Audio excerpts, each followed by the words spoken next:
If you had a $100, 000 budget for a movie, and you had to spend all of it, how would you make it as bad as possible? I'd make Schindler's List 2 and cast Samuel L. Jackson to play every role. Give it to you a bowl. That was literally what he was paid to do. Make expensive, terrible movies that nobody wanted to see, so German investors could use them as tax write-offs. It was the closest thing I've ever seen to a real-life producer scam. It worked so well that the German government removed the tax loophole entirely, and suddenly he was out of a job. I would just try to make a good movie. I'm not qualified for that shit. Have you met me? If it's even tangentially about a dog practicing law, you've got an instant 97% RT score. Guaranteed. I can see it now. There's no rule about a dog not being your lawyer. I see trailer scenes of a judge informing a person they have the right to choose their own counsel, or a court-appointed defender will be selected. They say they've got their own in mind, their own dog. You see, they're hoping to drag out the case and eventually appeal that it was a mistrial, because legally they have the right to choose a dog, but they'll then argue the dog was incompetent. Enter Jackson Bones, the world's best dog lawyer. He likes reading through tomes of criminal law and chasing his tail. There'll be wacky scenes where, in the courtroom, his statements will be interrupted with running after a tennis ball and eating food that falls to the floor. But everyone will have their prejudices overturned as they realize this dog is incredibly hardworking, and man's best friend might just be man's best defender. Working title: The Golden Lawer, the Legal Beagle. You rang. Yeah. But how do I know this is a lawful dog and not an awful dog? I'd forget to take the lens cap off. Oops.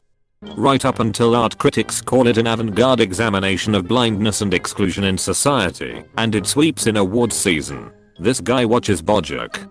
The darkness is a metaphor for the darkness. I would make a movie with the help of the best 5th graders around. Pay $10.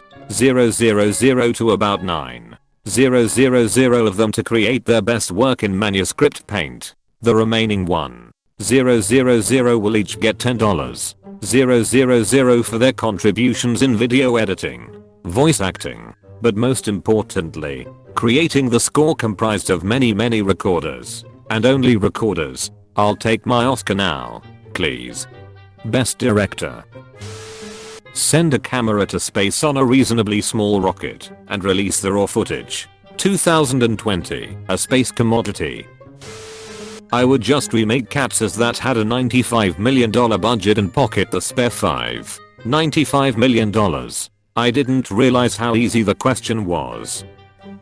You think that's crazy? The budget for B-movie was $150 million. The budgets for animated movies are often ridiculous because they bundle the R&D costs into them. The most famous example is Tangled. Because Disney wanted to be able to animate hair in general, they spent dump trucks of money on it. There's probably some Hollywood accounting with net points at work, but realistically it makes the most sense to account for the expenditure on the proximate picture rather than split the cost among all the movies the technology is used on. Star Trek, a Star Wars story, and it's nothing but Jar Jar's political career in trade negotiations between the Federation and the Ferengi. Make sure you blow the budget on cameos from every major actor. VFX by Weta Workshop interns. A clip show movie of Jar Jar explaining the plot to all the other movies would be a religious experience. I would fund this and charge $0 for anyone to see it. So many damn explosions that people will leave with PTSD. So you'd hire Michael Bay, along with the most expensive cast I could afford. Yes, that sounds like Expendables 8. I'd film paint dry for 400 hours straight using IMAX. I'd do a big budget rom/com. There's something about Hitler. Make it a musical. Something like Springtime for Hitler, Winter for Poland and France. Directed by Harvey Weinstein and Bill Cosby. Starring Kevin Spacey and Judd Fogel. I've never seen a film this touching. It grabs you from the opening scene and never lets you go. Roger Ebert. It really puts you to sleep in the first half and then leaves you with a bad taste in your mouth. Roger Ebert. It is a movie that is life-changing. I never felt this close to a person before. New York Times reporter. Make the worst movie you've ever seen without using the budget, and then, when I'm restrained to only use SID1 the movie, order some visual effect artists to do a crapload of work and paying them double but then never use the shots. Form a tiny visual effects studio as the only VFX artist. Then, pay yourself majority of the budget. Say, $70 million to do effects work and deliver your paint scribbles to the film. Show off the film. Say it cost you $100 million to make. And have a cool $70 million sitting in your bank account for it. Now you're doing accounting Hollywood style. A movie where I dump $100. 000 of pennies in the ocean. Mr. Beast move aside.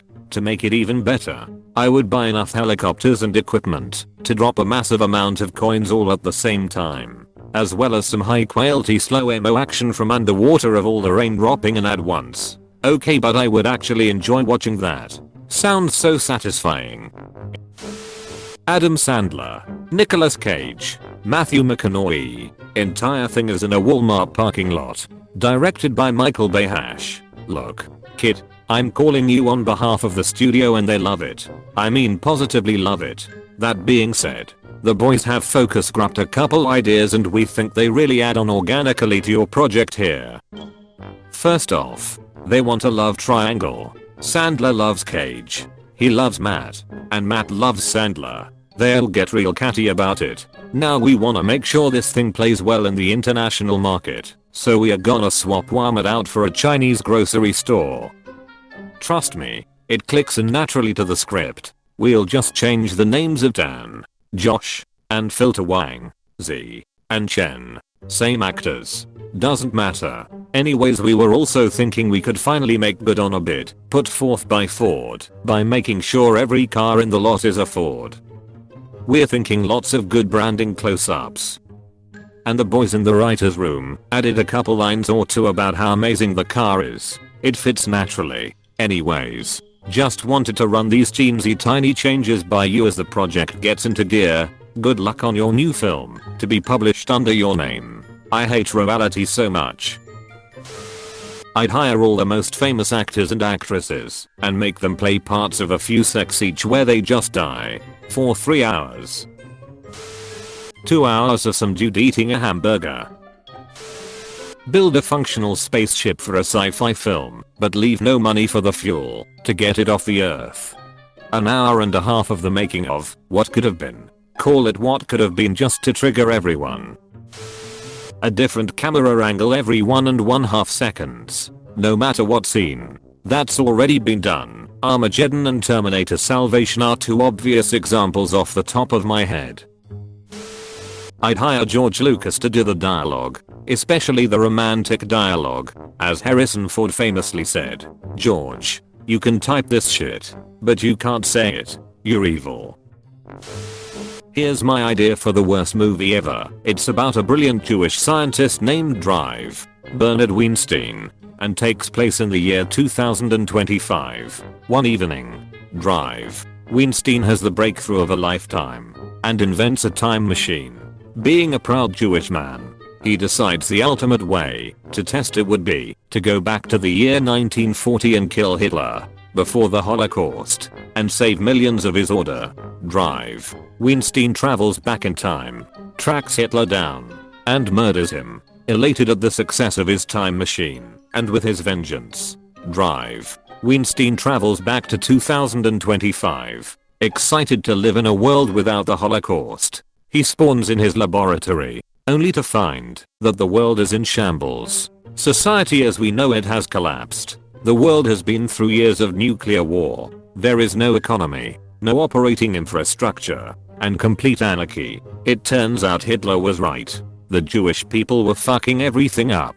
And decades of Jewish leadership have led to a nuclear holocaust. At this point, I would like to make it extremely clear that I have nothing but respect for the Jewish people and their fine religion, and abhor Hitler and Nazis. Weinstein knows that he is responsible for the collapse of society, despite his good intentions. He understands it is his job to fix it. But how does one person take on the task of rebuilding a society with no economy, no money, and complete anarchy? He knows it will take a tremendous amount of manual labor to rebuild America, but has no means of paying anyone but drive. Weinstein has one tool left from his lab, an iPhone 15. He finds an old boat, repairs it, and travels to Africa. He then promises tens of thousands of Africans that if they come with him on his boat and help him rebuild America, they all will get an iPhone 15. His plans works. The infrastructure of America is restored. Government and economy take shape. The world begins to recover. Then he kills all the slaves. The end. Edit. Some grammar edit. Thank you friends for your suggestions on how to make this film even more fucked. Wow, you nailed it. That is truly horrible. Legitimately the worst plot I've ever heard of. Thank you. It's the worst I could do.